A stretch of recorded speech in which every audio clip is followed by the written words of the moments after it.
Everyone. Our mission, Helping Parents Heal, is a nonprofit organization dedicated to assisting bereaved parents to become shining light parents by providing support and resources to aid in the healing process. We go a step beyond other groups by allowing the open discussion of spiritual experiences and evidence for the afterlife in a non-dogmatic way. Affiliate groups welcome everyone, regardless of religious or non-religious background, and allow for open dialogue. Attendance today at this meeting is voluntary, and we are here for the benefit of learning from and sharing with other parents whose child has passed away. It is understood that our discussions are intended to be confidential and not designed to replace traditional therapy or spiritual counseling. Helping Parents Heal offers a wide variety of speakers to allow parents to be informed about many possible ways to heal, to connect with their children, and to learn about the afterlife. The views expressed by our guests do not necessarily reflect those of Helping Parents Heal, and we ask that you take from their presentations whatever may benefit you personally. Welcome, everyone, and welcome, Kelvin. Thanks for coming back tonight. Absolutely.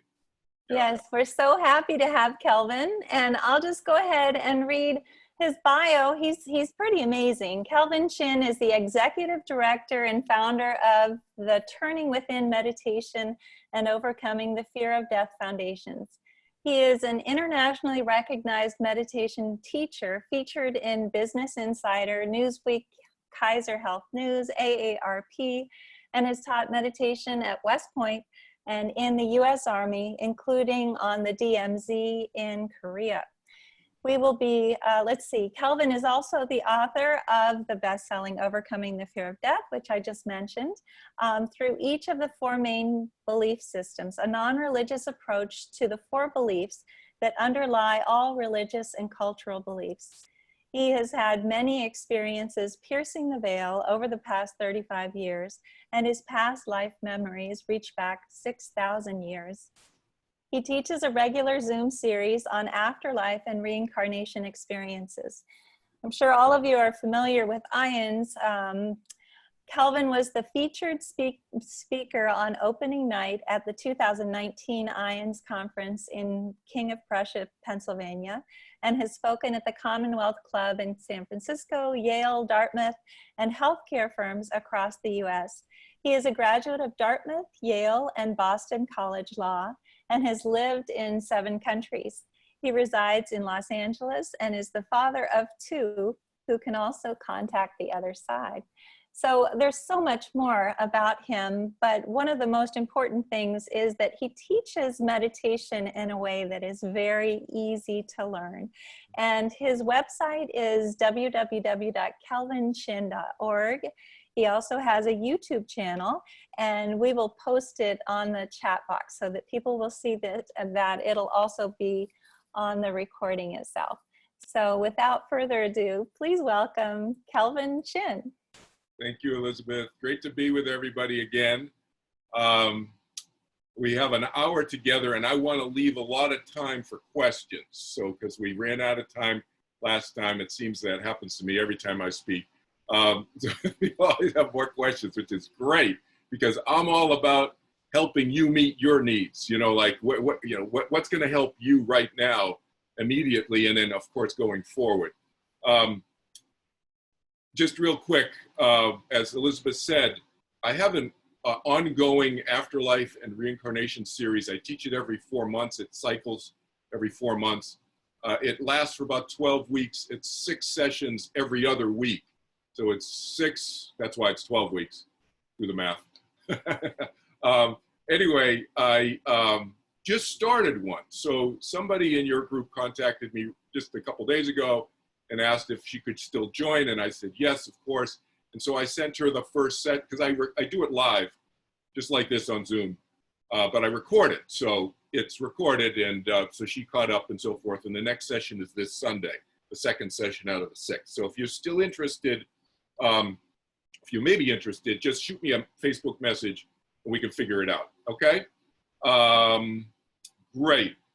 What I want to do today is just talk for about 25, 30 minutes, maybe closer to 25 minutes if I can, so we have lots of questions, Q&A, or maybe even 20 minutes. going to talk for 20 minutes. So we have 35 minutes at the end for Q&A. But I want to talk about the idea of soul contracts and continuing our relationships with our loved ones who have transitioned, okay? And whether it's your children, whether it's a grandmother or a parent, or it doesn't matter who, a cousin, a nephew, it doesn't matter. Whoever has transitioned, can we potentially have continuing relationships with them, not just meeting them? Of course, we can meet them in, I grew up in a Christian tradition. I know people here may be Christian, maybe Jewish, maybe have a background in many different religions. But we may call it heaven or whatever we call it. So, I grew in the tradition that I grew up, we call it heaven. So in the afterlife, we can, of course, meet them there in the afterlife, but can we have other relationships with them going forward? We're going to explore that today, and I'm going to give you some specific examples of relationships that I've had over the years with loved ones who we've come back again a number of times in a couple of cases, and a number of times in a case of my daughter, for example, my daughter this lifetime. That's kind of what we're going to cover today. First, let me start, for those of you who may not have heard me the last time, I always mention that I am an educator, I am a teacher, I am not here to try to change your belief systems, all right? You have your own belief systems about life and about life and death and about, loved ones who've transitioned and all of that. You have your own belief system. If it's working for you, you should continue with it. I'm a pragmatist. I mean that seriously. I am a practical person. So follow what works for you. And if you have your own experiences, I know many of you have had experiences with loved ones on the on the other side in the afterlife and so forth. You can then draw from those experiences and then interpret and then kind of draw your conclusions and kind of build your own thinking. Don't just believe what I'm saying to you or what anybody else is saying to you. If you've had your own experiences, then interpret them and think about them. Ask yourself, does it make sense in your thinking? And if it does, great. And if it doesn't, then ask more questions. So and that goes to me too. So I always say that to all my students. I say that at the beginning of all my classes. I encourage people to think about these things more deeply than most people are used to growing up in our culture. So soul contracts. We started to touch on this at the end of the last class. And do they exist? Absolutely. The soul contracts exist. Now, what are soul contracts? So as Elizabeth said, I have a legal background. So, I know about contracts from law school. But what you learn, one of the things you learn in law school about contracts is none of them are ironclad. They're not absolute. They can be changed. And the two parties can change the contracts at any point along the way of having the contract. And other parties influence that as well. On this side, I'm talking about, any business contract you have on this side is influenced by many other parties involved. There may be suppliers, there may be manufacturers involved who can't meet certain deadlines and so forth. And contracts can shift and they can change. And can the contract continue? Pretty much, yes. And then, you kind of work things out, the parties involved. It's no different on the other side. We're sitting on the other side. And I've been involved in many soul contracts prior to, many of my other lifetimes.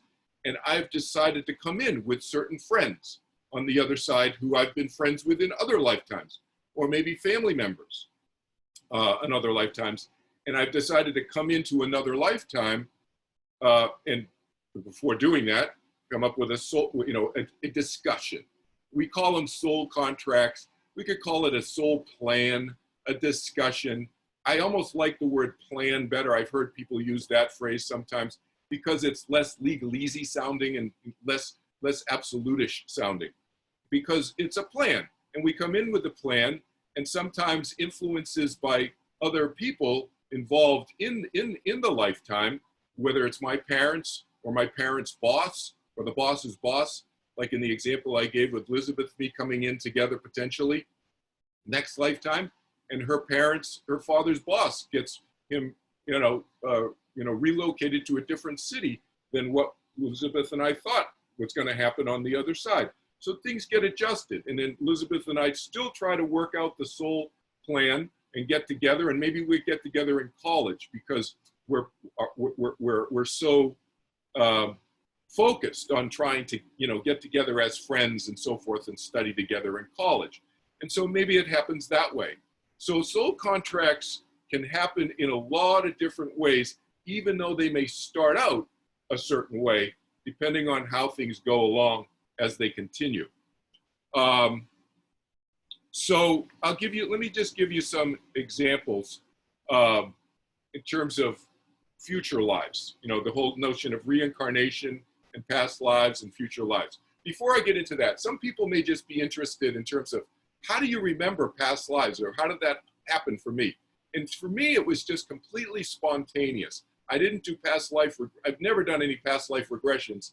I didn't talk to anybody about it. In fact, quite frankly, this happened to me in 1977, which was the first time I had a past life memory, and I didn't even know it was a past life memory. So I'll use this as a teaching example for you, for those of you who are curious about your own, like surfacing your own past lives, how this can happen.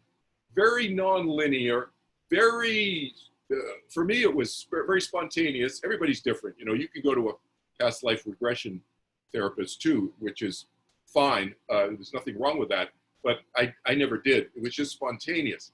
I was lying there what happened the first time was I had a dream, and many of you have had dreams. Many of you have had lucid dreams, very, very clear dreams. Those dreams where it's like real life, that kind of dream. And it was like that.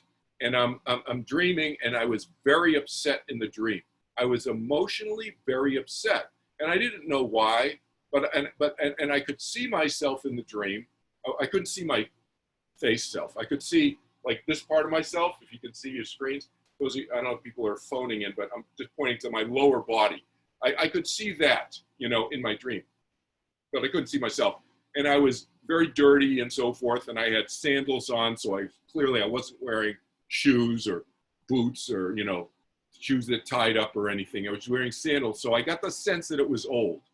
And then but I didn't know it had anything to do with a past life. It was just a dream that I had the beginning of 1977. And the reason I know, people said, well, how do you know dates so well?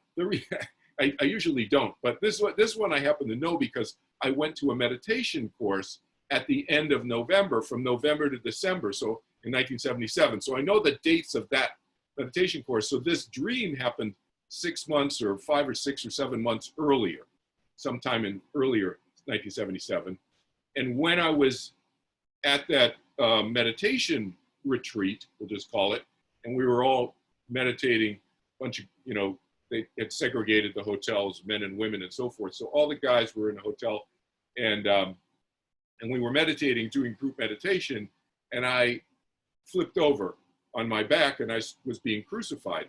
So I didn't know, I didn't connect the dots or anything, but then I was talking to a friend of mine, and he helped me connect the dots because, he said, who was crucified upside down and so forth. And I was very upset in the dream, lying in a ditch on the side of the road. That was my first memory.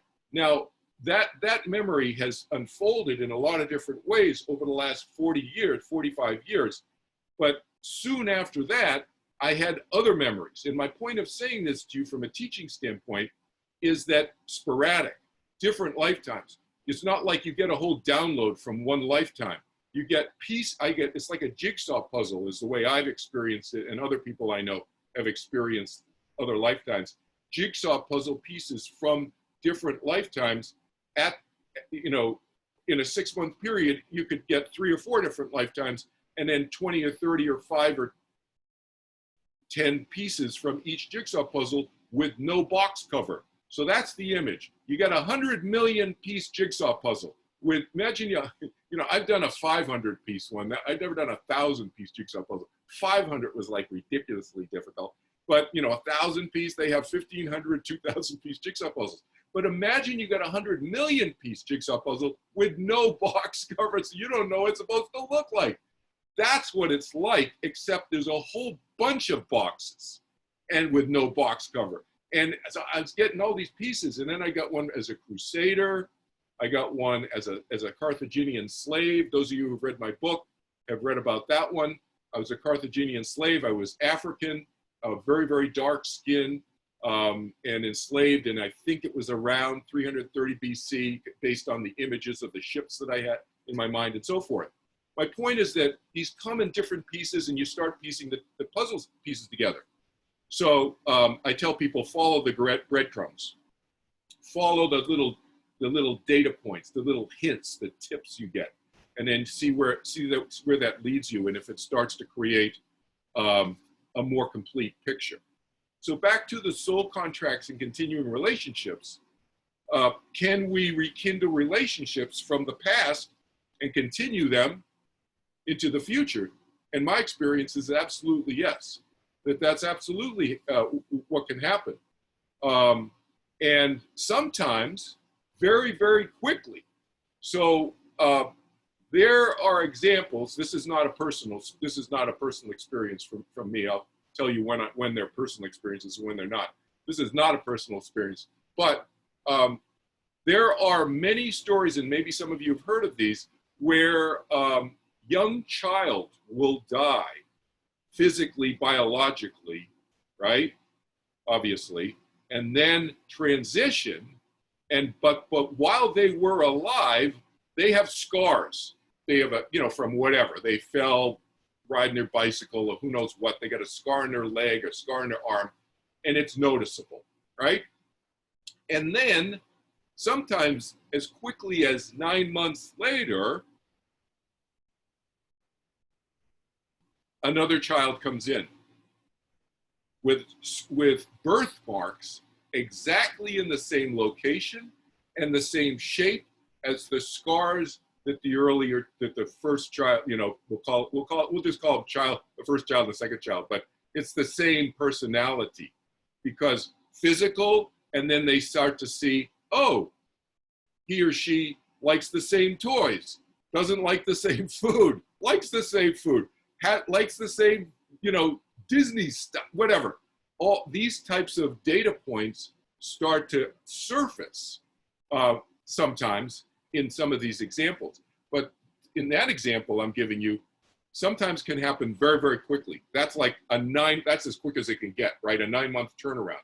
And in one case I know about, it was twins. So the likelihood of having twins is low already, right? What's the likelihood of twins on twins, and then the twins coming back with the same birthmark, locations, shapes, scars as the previous twins, and the same personality, likes, dislikes, et cetera, et cetera. So food for thought, right? I think it's real. I think it happens. Now, is it absolute proof?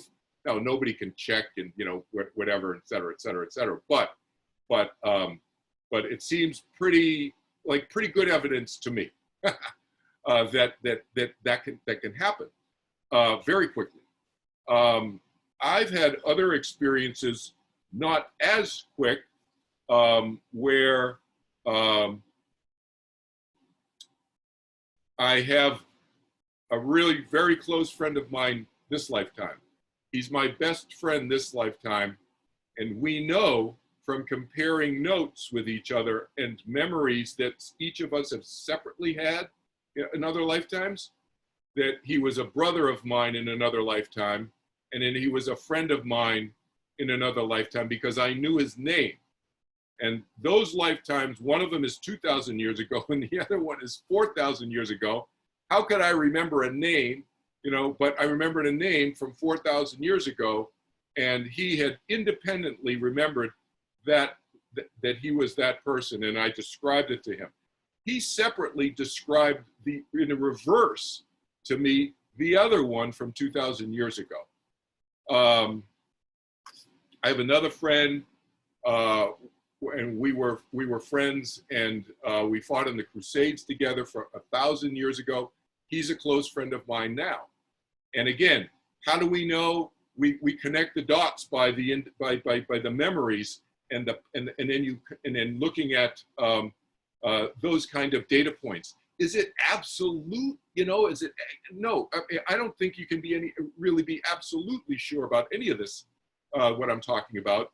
But it seems pretty unusual, especially with some of my lifetimes. Those of you who have seen on my YouTube channel, you can hear me talking about them in greater detail, where I remember other languages and so forth that I've never studied as Kelvin Chin in this lifetime. My daughter this lifetime was born in 1994, and we have this interesting, really odd thing together where I said to her, so my daughter's 20, so she's about to turn 26 in a few days. And when she was in university at San Francisco State, so not that long ago, so about 5 years ago or something, I said to her, honey, I have this weird thing when I'm talking about you with people, I just blurt out that I call you my sister sometimes. It's like really bizarre. I don't know why I do that, because obviously I know you're my daughter, but I just blurt out. And she said, Daddy, that is so weird, because since high school, I do the same thing, except I call you my brother. And obviously I know you're my daddy, everything. So we have connected some dots here, and we remember being brother and sister she was my older sister. This is my daughter this lifetime, was my older sister in the mid 1700s. We were very close. I'm getting a little emotional right now. It's kind of interesting. These things just kind of creep up on you. We were so close as brother and sister. She died when she was 49 years old in that lifetime. And I think I was 72 or 73 or something when I died. And she was older than I was. So I missed her so much that, I went into a depression for a long time after she died, which I remember, obviously. That same daughter that I'm talking about, we also have at least two other, we're not sure how many, but at least two other lifetimes together over the years in the past. And my son, who was born in 1988, we also have a lifetime in the 1800s together here in what we now know as America, when we were Native Americans. So that's just like a little snippet of examples where the person, and what we remember about each other is our personality. Just like many of you who've had communication with your son or your daughter who's transitioned, recognize the personality. And so what continues after we die and after we leave heaven or the afterlife, even if we choose to reincarnate into another physical form, is our personality. And so that's the recognizable part that you can always look for. So remember the last time when we talked, I talked about identifiable energy patterns. When you eventually transition and you meet your son or your daughter or whoever else who's on the other side, you will recognize them because they have an identifiable energy pattern, and their personality will be something that you recognize, just like those of you who've already told me that you recognize those personalities who are communicating with you from the other side, right? But similarly, in another lifetime, personality recognition, identifiable energy pattern, but personality especially recognizable as that person, again, in a different form, different name, different body, physical body, different choices in life made from the previous lifetime and so forth, okay? So maybe we just open it up and see where it takes us, Elizabeth.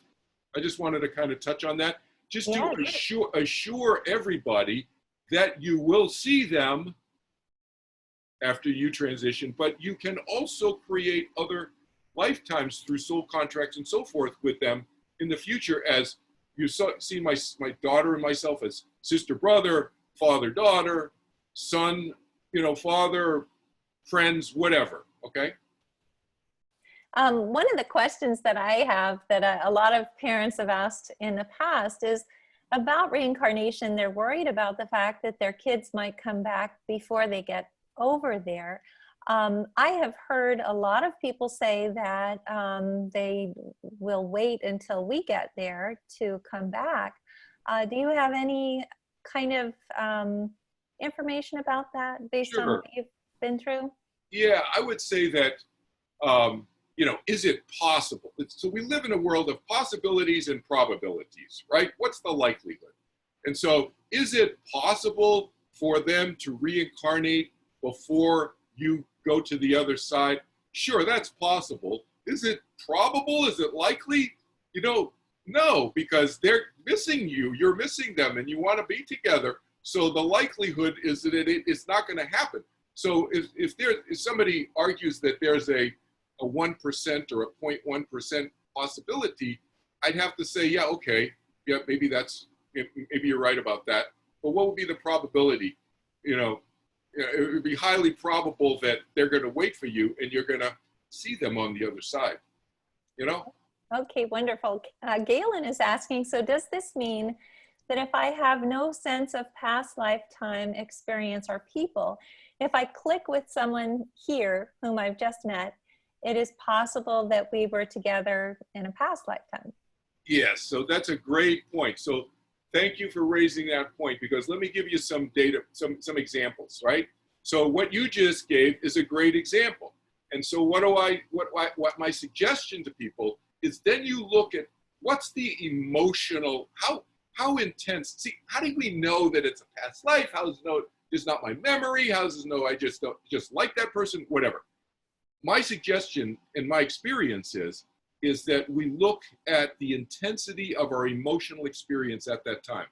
The more intense the emotional experience, the more likely it is a past life thing. Why? Because these emotional impressions, the more intense the emotion, the deeper the impression that's going to be left in our memory, right? And so that we're going to carry that with us. And so another example is recognition memories. So to segue from what that question is, another example would be recognition memories. So it could be people, like you just said, or it could be places, or it could be things. I have a friend, she had this really, for her whole life, she's had this thing about certain kind of jewelry, unusual jewelry. And she looked it up. Now we got Wikipedia. She went online and I said, follow the breadcrumbs. That's the tip I give people. Follow the breadcrumbs. Look it up. See if you can see something that looks like what you keep having this vision about and dreams about. And she found these rings, and it turned out those rings were made in ancient Egypt, and they were very popular, and they were exported typically and sold in ancient Rome 2,000 years ago. So she followed those breadcrumbs. But that's a recognition memory, just like a person was describing about a person with a thing, or it could be a place. You've never been to South Dakota before this lifetime. You go there and you just feel like, I've been here before. I know I've been here before, even though I've never been here before. A lot of people have had that experience, Wonderful.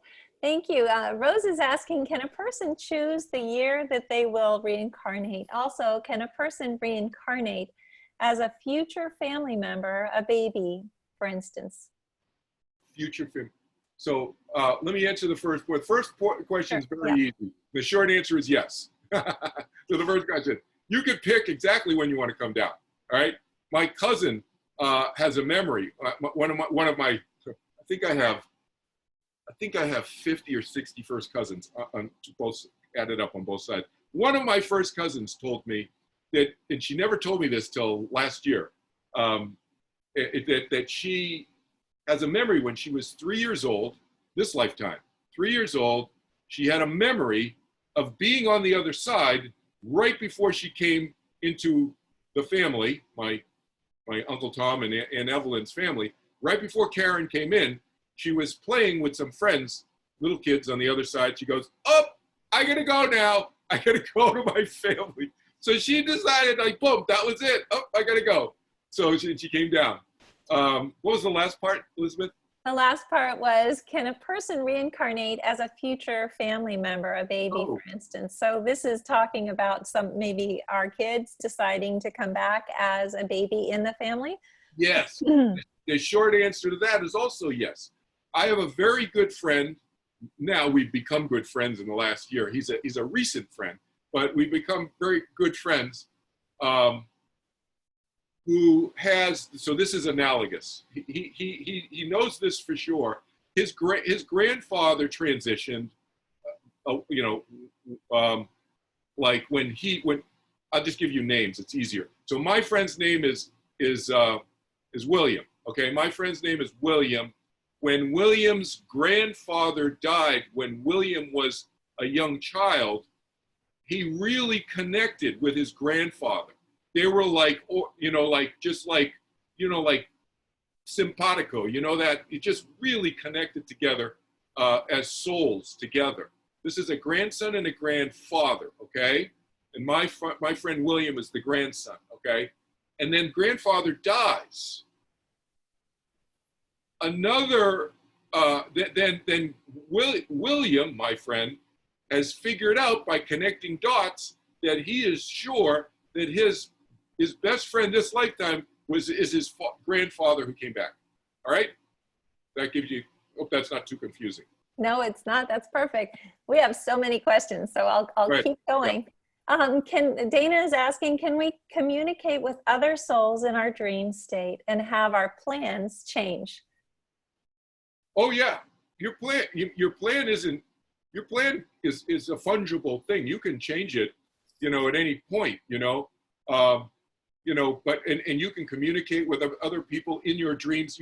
I assume the person means they're communicating with people in their dreams who are on the other side. On the other side, I'm sure, yes. Yeah, I have that. I've had that experience communicating with people on the other side many times. Those of you who are in my Afterlife class, hear if you've taken it already, you've heard the longer version of that. You know what I'm talking about, that event that I planned with people on the other side and so forth to talk about the history of spirituality on planet Earth for the last 10,000 years. So that event that I planned, I did a lot of communication in my dreams. In fact, it was really an unusual experience for me for that year in the run up to the event in 2014, because I felt like I would wake up in the morning. I felt like I was working all night on this, what you would refer to as a soul plan. It was like a project, so forth, this event. And I felt like I was working all night, except I wake up like incredibly refreshed. It's like I was working all night, but I wake up incredibly refreshed and, I'd slept incredibly deeply, but I'd remember being in meetings on the other side every night.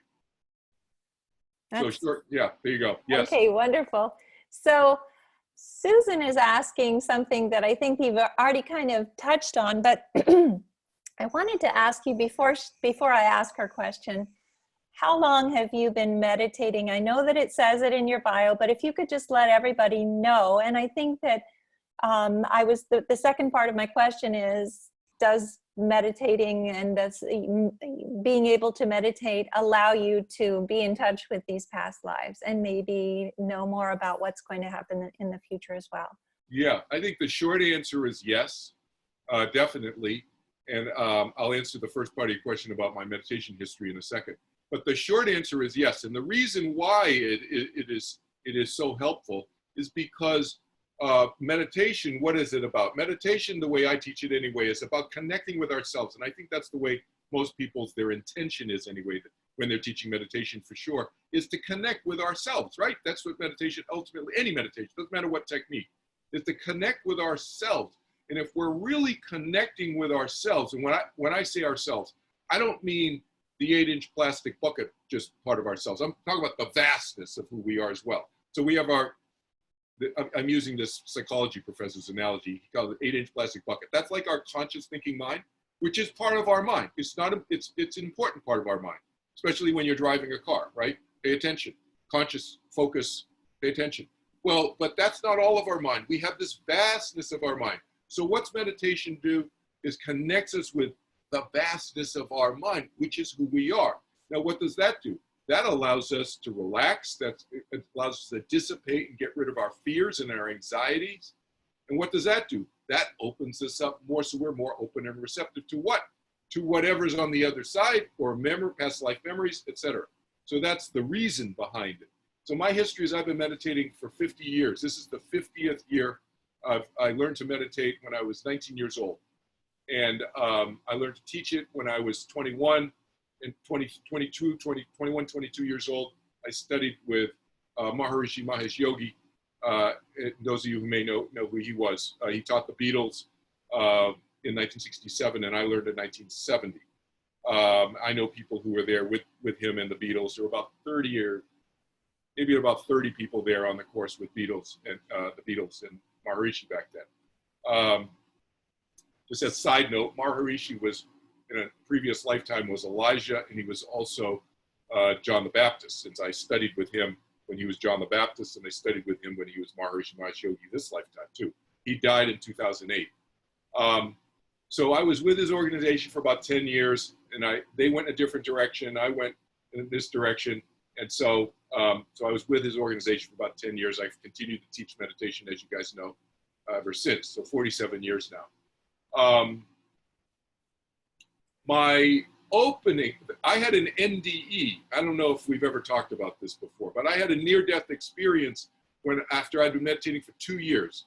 And it was an unusual, I won't give you the long version, I'll give you the very short version, which is I almost drowned off of San Diego, and it was a very different kind of NDE because I was so familiar with the vastness of my mind that when I had the NDE, those of you, maybe some of you have had NDEs, I don't know, but you know, NDEs, people are very much usually shocked by, whoa, they're on the other side, or the vastness, you know. I wasn't, because I was familiar with it from my meditation. So back to your question, Elizabeth, again. So the familiarity, you see, it didn't shock me. And then my past life memory started opening up after I'd been meditating for about 6 years, 7 years or something like that. And then I started communicating with the other side several years after that. So it definitely has contributed, I think. And those who I've taught to meditate, I see, you know, everybody is different. Everybody's unique. Everybody's timeline is different, but it does help them open up more for sure. That's wonderful. It must keep you young as well, because when you say that you were doing this in 1970, it's pretty amazing to think that, to look at you, but congratulations. So Susan is asking, do we remember our past lives after we transition? After we transition to the other side in the Yes. afterlife, yes. So the short answer is not necessarily. Mm-hmm. Not necessarily. And I'll give you a specific example of how I know that. Now, I've had many as I just mentioned, Maharishi Mahesh Yogi, I've studied with him in 2 of his different lifetimes, okay? And he transitioned in 2008. If you have ever heard, any of you have ever heard Maharishi talk when he was Maharishi Mahesh Yogi this past lifetime, you know, in the 20th century and 21st century, he did not talk, it was very clear that he did not believe in reincarnation. He did not believe in reincarnation. He did not remember he was John the Baptist or Elijah. Because why? Because his belief system, because of the Vedic belief system had so permeated his thought process that he shelved the fact that he had those experiences. So that's the power of the mind. I'm just using him as an example. And he's if you've ever met him, if you've ever been with him, I've talked with him privately many times because I was an international leader in this organization for 10 years. He's a very powerful being, very powerful. And yet his belief system that he chose this lifetime caused him to not remember. Now, when he transitioned to the other side, I have communicated with him, and so have at least 20 other people who I know, who I don't know. Some of whom I know, but many of them have communicated with me, just they find me, and they've told me that they communicate with him, and everybody's gotten similar communications from him. Because you wonder, like, how do you know it's him? You know, exactly. I said the same thing to myself. How do we know? Well, we get like 20 different corroborations of similar messages. And his past life memories were opened up to him by his guru, his teacher in this past life, in the lifetime that he had as Maharishi Mahesh Yogi. His guru had already pre-transitioned in 1953, and he helped them open up his memories. Very interesting. So Doris is asking, my friends and I are very emotionally connected. We have been that way for over 3 decades. Feels like sisters. Are those examples of knowing each other in the past? Are we put together on purpose? I have lucid dreams about them often. Yeah, it's very possible. I can't say for sure, of course, but you would have to judge based on, as I said, to look at different. I call them data points. So you just named, whoever the person asked the question, named 2 or 3 data points that you already have. Those are very real data points. Those are meaningful to you, obviously, and it seems to me like those are like bona fide, like good evidence, good data points, and you may find others, but yes, we pick our soul. Some people, you've heard the phrase soul families. So it's a figure of speech, but and sometimes it is literally a family can come back as a soul family. Look, I'll give you a specific example of that. Very, very close friend of mine. Almost the entire family has come back in the 20th and 21st century. He was born in the 20th century, in the 1950s. His kids were born, like 20th and 21st century kids, more recently, from the late 1800s. That same family, and the daughter, one of the daughters in that family, in the 19th century family from the 1800s, one of those daughters, the youngest daughter, outlived everybody. I think she died when she was, 82, 83, 84 years old in 1962. And so she came back, and she's again the youngest daughter in the family right now. But they independently from each other have recollections. So my friend, who's had memories since he was in his 20s, he's my age now, intentionally did not tell either of his daughters about any of his memories about who they were. He knew as soon as they were conceived who they were and which personality was coming in. He intentionally did not tell them anything. The 20-year-old started talking about stuff when she was 2 years old, so in such an interesting fashion that my daughter, who's, as I mentioned to you, is now 26 years old, so she's 6 years older than this other young woman. My daughter would say, Daddy, you have any more cool stories about so it's because she would just come up with these stories. She was 2 years old, 3 years old, about her memories. And so that's when, and then the younger one didn't have memories till much more recently. And so my friend and his eldest daughter would go alone for drives in the car to just have conversations about her memories, because so they wouldn't, influence the youngest daughter's thinking. That's amazing. Well, we have so many questions, but Sure. I want to skip to this one because Justine is asking something about what you're speaking about right now. Okay. If our family members are pretty terrible in this life, are we stuck with them in the next life? Will they have evolved?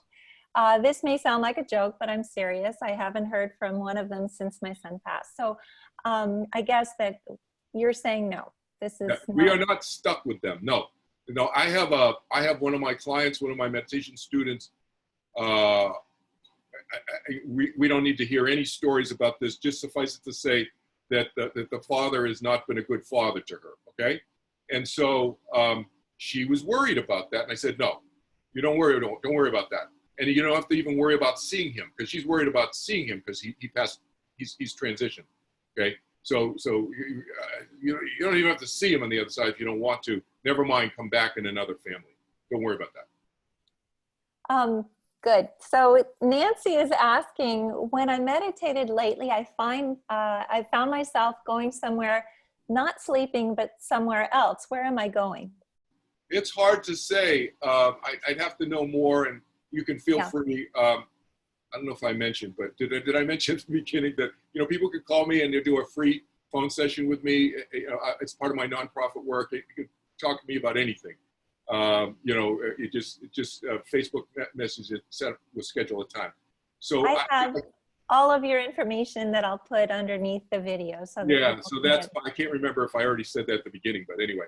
But so this person, you could do that, and I could help you more. It's really hard to say where you're going. Are you on the other side, or are you just in your meditation? Are you on the other side? In the afterlife side of things, which is, as we said last time when we talked, it's right here, as we just can't see it, vibrating at a different level. Or are you in are you in your meditation in another place within this physical universe that we know? Are you on the other side of the Milky Way galaxy or something? You know what I mean? So, and this physical, you know, who knows? Hard to say. Yeah. Or are you just experiencing more of who you are, the vastness of your mind that you haven't developed the familiarity with yet, and so it's still unfamiliar. You gotta go, whoa, what's this? You know. So great. Doris is saying your mannerisms and your body language remind me of talking to my brother. Weird. I was kind of laughing at that. So maybe you guys have known each other in a past life.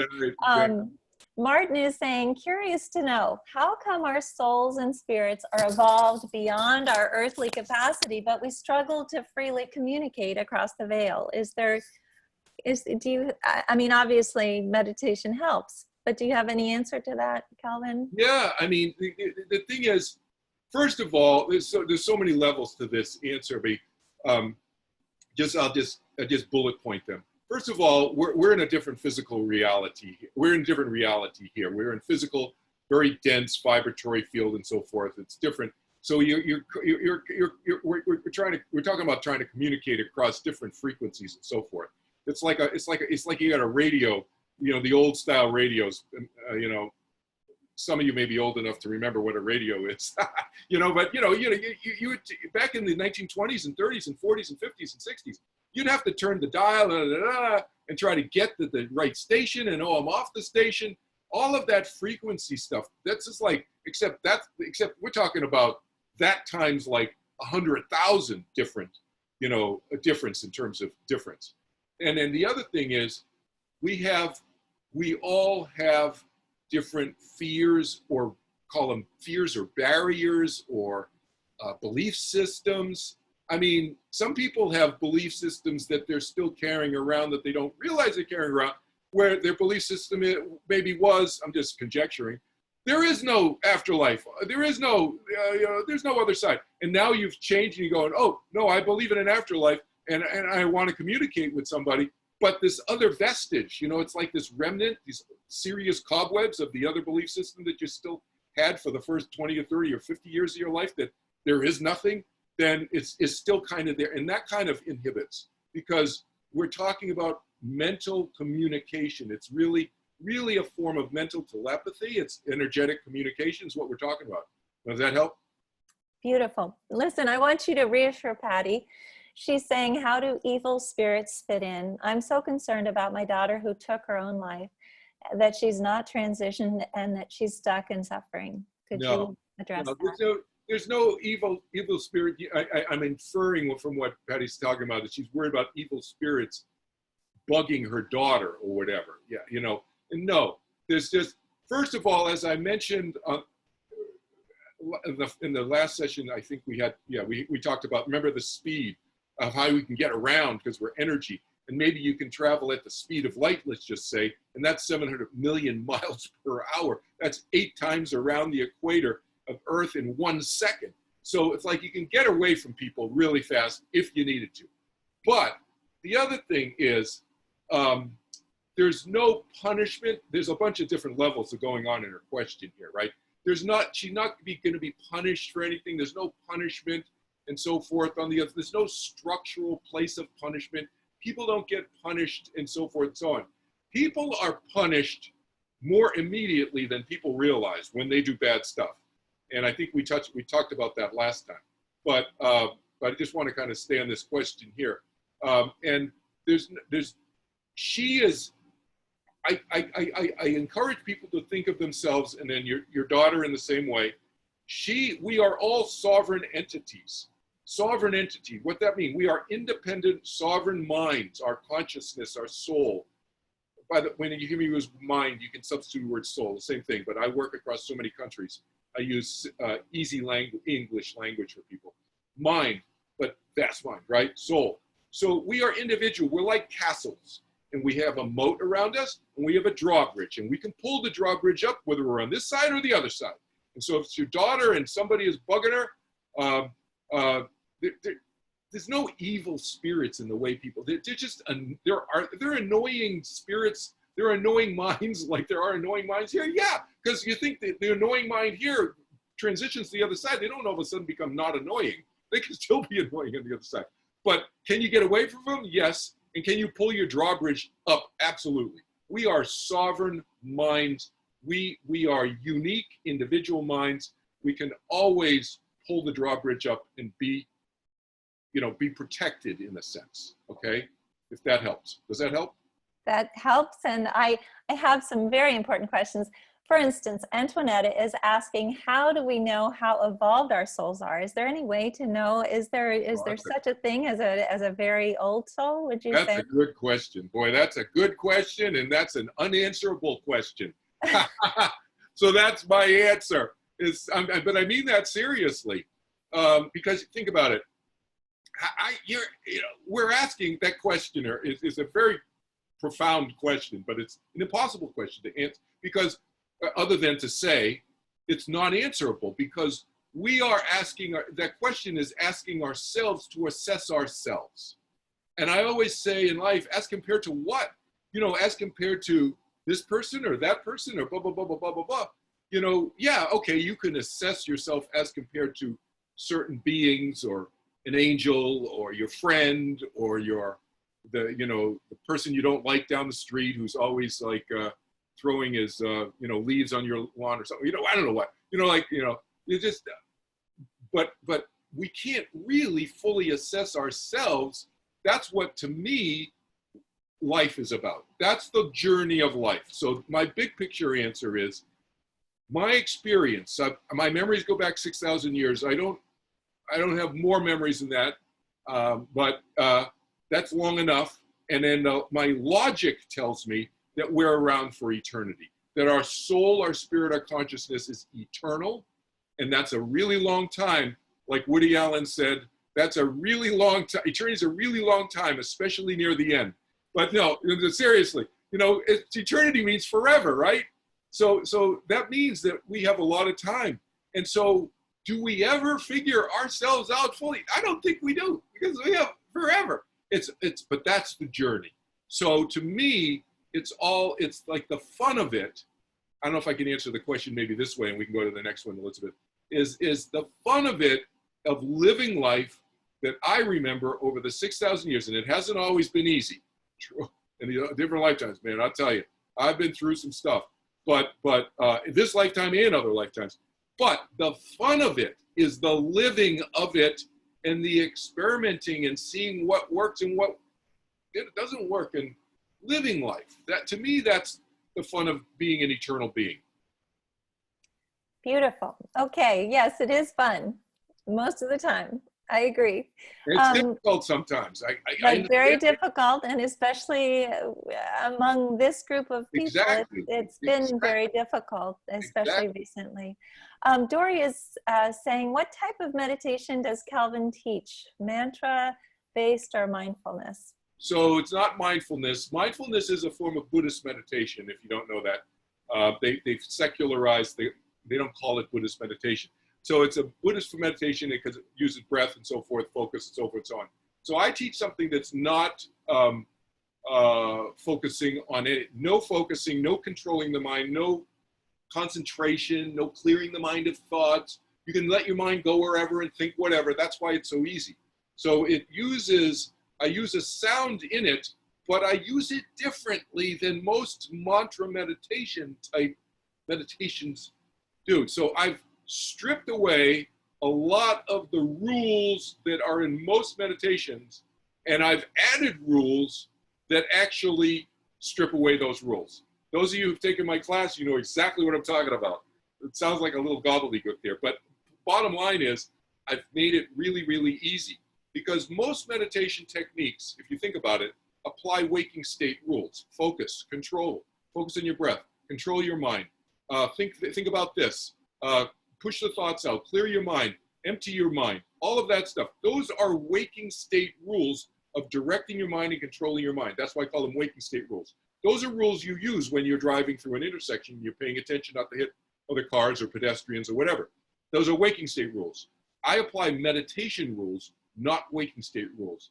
Meditation rules, not focus, no concentration, no controlling your mind, no clearing the mind of thoughts, and so forth. And by applying the meditation rules, it makes the whole process very, very, very easy. So you can go to my website. Can I ask Irene, who I'm doing this on the spur of the moment, to say a little bit about what she's learned from you in your class, just because she recently has been taking a few classes with you. Irene, would you say something? Sure. I've struggled for a long time with meditation, feeling like I wasn't doing it correctly, that everybody else was getting something that I wasn't getting, that I should be experiencing something that I wasn't experiencing, and I was completely frustrated. So I've learned in Kelvin's class, it's really cool. It's so easy. It's basically resting and just letting whatever happens going to happen, not fighting the thoughts that come through your mind, because it's impossible to stop those thoughts. And it's been a great experience. I'm really enjoying it, and I'm keeping up with the practice twice a day. And what's so nice about it is I'm not here for a promo for Kelvin. That's not what I'm doing. But once you've taken his class, you have access to all of his meditations and everything on his website that you can go back. And today, I joked when I got on, I meditated with Kelvin this afternoon. It was really cool. I went on to a little video, and he walks you through the process. So it's great. I have a whole new feeling about meditation, and I'm looking forward to taking the practice to another level at some point, but no expectations about that. Yeah, thank you, Irene. There's a specific technique involved, but what you find is that with any technique, when you learn, you need to learn a technique, right, initially. But with any technique, if you're learning how to hit a tennis ball, you put your feet this way, you put your weight this way, you grip the racket this way, and you play the ball, you know. But after a while, you're just hitting the ball. The technique falls away after a while, right? That's what this becomes. It becomes that easy. It's easy to start with, becomes eventually like automatic. That's wonderful. We are running out of time, but I want to say that Mary is saying, you may have been Italian in another lifetime. Lots of hand gestures when you speak, like my relatives, which I think is wonderful. Anna is saying, you are amazing. She's wonderful, Anna is. I know that a lot of people may have more questions as well, but what we can do is maybe have Kelvin come back, and from what I understand from Kelvin, he's willing to answer these questions himself in person to all of you. So I truly appreciate that, Kelvin. And I also appreciate all of you all being here this evening. And I want to remind all of the affiliate leaders who are on here, and especially just doing a PSA for Dawn, who's on here, and I'm glad to see her. We're having a meeting for all of us tomorrow evening with Dr. Mark Pitstick and with Dawn, and that's one of the reasons that we're not having a meeting tomorrow. And we're going to go ahead and unmute everyone. Did you have some parting words to say beforehand, Kelvin? Would you like to just leave us with any wisdom? Just that your loved ones who've transitioned, they're on the other side. You'll see them, and you can co-create lifetimes together as much as you want, with however ways you want to experiment in terms of the different types of relationships you can have. going forward, because as we said earlier, eternity is a really long time, right? That's beautiful. Thank you. So yes, one of the wonderful ways of being able to connect with our kids is through meditation. And I know that Kelvin's technique works. I've seen lots of parents who have taken these courses, and they're wonderful. And again, he's available just to be able to speak to as well. So thank you. And I'd love for everyone to be able to unmute themselves and thank Kelvin themselves. And we will see you on Monday, definitely, for Christine Salter. Thank you, Kelvin. Thank you, Kelvin. Thank you, Kelvin. Thank you, Kelvin. Thank you much, very much. Thank you too, Elizabeth. Everybody. Thank you, everyone. Thank And you again, very much. we might be Thank able to you. convince him to come back again, because I know there are questions. Great, thank you. Absolutely, anytime. Thank you. See you Thanks guys. so much. Okay, Gracias. Gracias, Kelvin. welcome. Gracias.